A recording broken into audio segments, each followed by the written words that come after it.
Vrksasana, tree pose. Ground well with your feet. Start in Tadasana. Rotate your hip joints and the knee outside and place your feet to the inner thighs.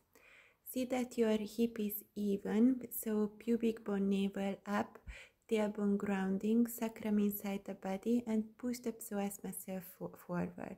Lengthen with your spine. Broaden your chest. The hands can be in Namaskar Mudra, or you can bring the hands above and touch the palm. Arms are straight. For modification, you can place your feet to the inner arch of the other leg, or you can place your feet on your calf, but don't place it to your knee. For hands variation, you can bring the hands in Namaskar above your chest or behind your back. You can stretch your arms, cross your wrist, and push the palms together. Or you can just bring the hands behind your sacrum, stretch the arms, and squeeze your shoulder blades. If back Namaskar is difficult for you, just touch your elbows. To balance confidently, you have to do 3 alignment. First, ground with the ball of the big toe and with the heels. Second, activate the back part of your body. Third, push your psoas muscle forward. And now for more advanced variation, you can come to Vrksasana, raise the hands up, touch the palms, stretch your arms, and after just make rotation movements with the upper torso while grounding with the leg and with the hip.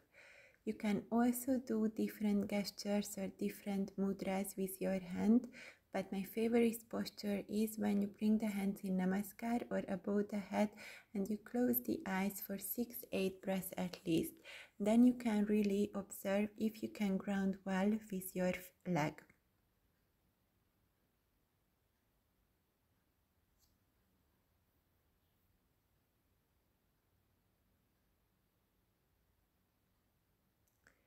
And eventually, as a preparation for the asana, you can stay in Tadasana and make rotation movements with the hips and with the thighs, one direction and the other direction.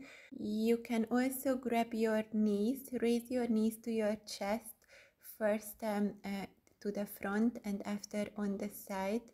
Or you can come to one leg chair position, one leg Utkatasana. It's also a very good preparation. Balancing asanas are very important and especially after 40 when we start to lose the sense of balance.